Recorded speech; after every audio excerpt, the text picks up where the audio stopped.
Howdy, I'm unionrdr. Welcome back to Brew Vision. Got some more gadgets I want to show you today. One of the best ones I've bought so far is the barley crusher grain mill, $130. It comes with everything you see here, and I think it's a better deal by far than the monster mills and all that stuff. Because you pay $180 for monster mill stuff, and all you get is this framework part right here with the rollers. This, everything else comes separate. So with that one, you're looking at a few $100 shipping and all. And this one works just fine. It's got these roller adjusters on both sides with little notches on both right here, where you set both sides on that notch, and that gives you the factory setting of 39 thousandths lash, the distance between the rollers there. It's the same as setting up the rotors on a supercharger. You got to set the lash. And, matter of fact, it fits this wooden base with these little hard rubber feet here, are made to fit securely on top of a 5-gallon bucket, like this $5 Homer Cheapo special here. Common orange bucket nobody uses. Works great with this thing is this thing sits on it square enough where that you don't get that real floury, fine, poofy stuff in the air going all over everything, because there's just no leakage around that wooden base that fits that tight on there. The little feet make it fit a certain way and only that one way, so that's good. Worth $130 to me because it gives a very even crush, and my OGs went up.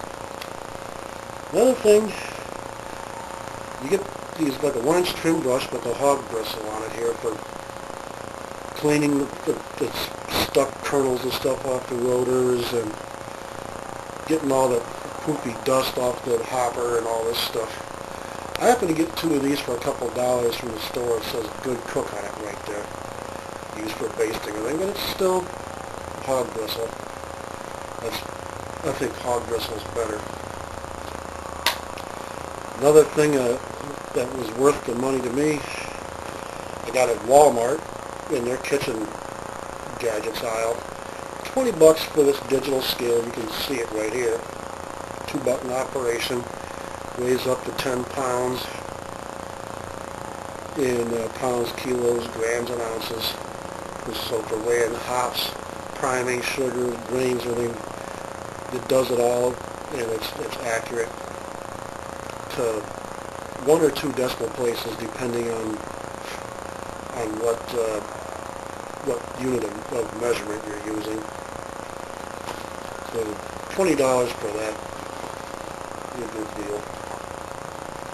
Now at the dollar store, get yourself 1 or 2 of these spray bottles. As you can see, I've got Star San in this one.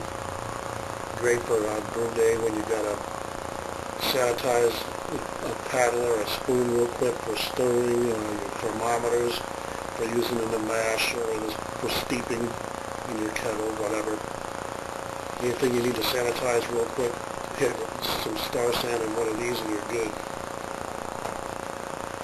It's something I've had for a long time, probably 30, 40 years, is this 12-pack cooler here. That doesn't even have a name on it. I don't remember who made it. Coleman, maybe. Who knows? I can open it up. It's got enough room in here I can use the better part of a gallon of PBW to delabel like 6 bottles at a time. And I can do that while I have it sitting next to my chair. If you look in the bottling videos, you'll see what I mean. I've set the bottles on top of this and hit it with the bottling wand to fill them. And this is what I'm using for that, if you can see that in that older video. Little things like that come in handy. Like Rhodey said, everything works if you let it. And I got this, I guess it's a gallon, kosher, classic kosher dill pickles came in here on sale at the store for $2.99. It's got some fancy scroll work on it, ounce measurements. I use that for washing my yeast in. If you look on homebrewtalk.com in the articles section, you'll see my article on yeast washing where I use this to wash the yeast to get the crud settled out, in other words. And I use these from salsa or like Tostitos, salsa con quesos, dips and stuff that you see in that little tray thing on the edge of the shelf in the munchie aisle. 15, 16 ounces, something like that. These seem to be just the right size for pouring the yeast and liquid in after you get the trub settled out in here to store them, label them and store them in the refrigerator. Because you can see there's like little balls right there with the line. That's usually about how much yeast I get in one of these after it settles out, all said and done, which is a really good amount to make a starter with. So you save these things from the store, and they come in real handy. The glass isn't very thin. It's not heavy like Pyrex, heat-tempered glass, but it's not exactly thin either. This thing's got a little weight to it. And since I don't use this on the stove, it sees no heating and cooling cycles. I know some people were concerned with this. I wouldn't worry about it.